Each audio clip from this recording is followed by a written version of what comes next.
ఈ రకంగా వారు ఎవరు ఇన్ఫ్లుయెన్స్ వచ్చి మేము మాట్లాడుతున్నట్టు మాట్లాడడం అది మంచిది కాదు అధ్యక్ష, మంత్రి గారికి తగదు అధ్యక్ష. అది రెండవది 1 minute కేటీఆర్ గారు 1 minute మాట్లాడండి. Yes sir. స్పీకర్ సార్, ముందుగా ధన్యవాదాలు సార్. ఇంత దారుణంగా మొత్తం శాసనసభని రాష్ట్ర ప్రజల్ని తప్పుదోవ పట్టించడం అయితే ఎల్ఏ మినిస్టర్ గారికి భావ్యం కాదు. వారు ఇండస్ట్రీస్ మినిస్టర్ గారు ఉన్నారు. ఇక్కడ క్లియర్గా ఉంది సార్, వాళ్ళు ఇచ్చిన జీవోని మేము చెప్తుంది కాదు, చాలా క్రిస్టల్ క్లియర్గా GOMS నెంబర్ 54 సార్. ఇందులో ఏం రాసినారో ఒకసారి నేను చదువుతాను sir.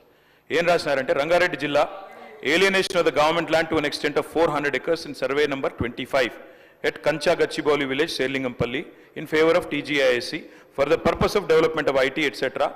at the cost of market value of 75 crores per acre, handing over advance position.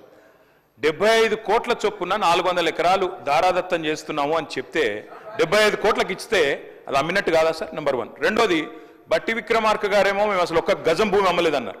400 ఎకరాల భూమి అమ్మినట్టుగా ఇప్పుడే హరీష్ రావు గారు చాలా స్పష్టంగా ఈ జీవో ద్వారానే అమ్మారు అని స్పష్టంగా మీరే చెప్తా ఉన్నారు.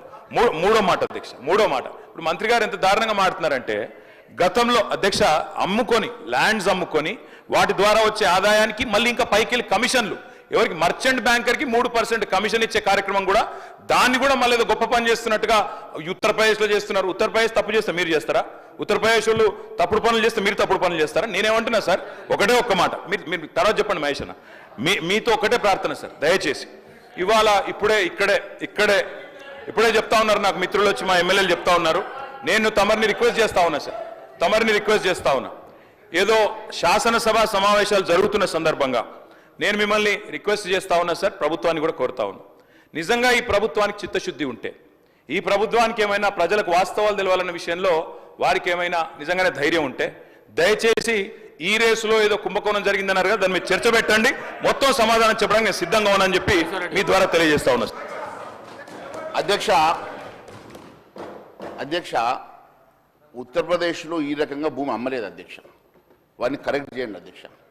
ఉత్తరప్రదేశ్లో మీరు అమ్మినట్లు 400 ఎకరాల భూమిని TGISకి అమ్మి, ఆ భూమిని మీరు లోన్ తెస్తారా, అమ్మేస్తారా, ఏదో ఒక రకంగా మాకు డబ్బులు చెల్లించమని TGISకి ట్రాన్స్ఫర్ చేసిన మాట వాస్తవం కాదా అడగండి అధ్యక్ష.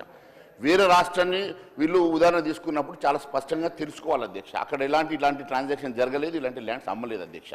అన్నిటికన్నా ముఖ్యం ఒకటి తెలియజేస్తా ఉన్నా అధ్యక్ష, ఈరోజు డిసెంబర్ 2వ తారీఖు రోజు అధ్యక్ష ముఖ్యమంత్రి గారి ఆఫీస్ నుంచి ఒక ప్రకటన వచ్చింది అధ్యక్ష. వాళ్ళు విడుదల చేసిన ప్రకటన ప్రకారం డిసెంబర్ 2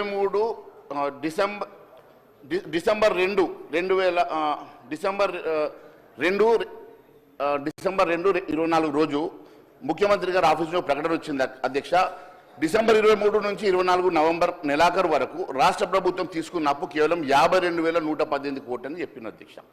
మరోవైపేమో బట్టి విక్రమార్క గారు 1,27,000 కోట్లు తీసుకున్నట్టు వారు సభలో చెప్పింది అధ్యక్ష.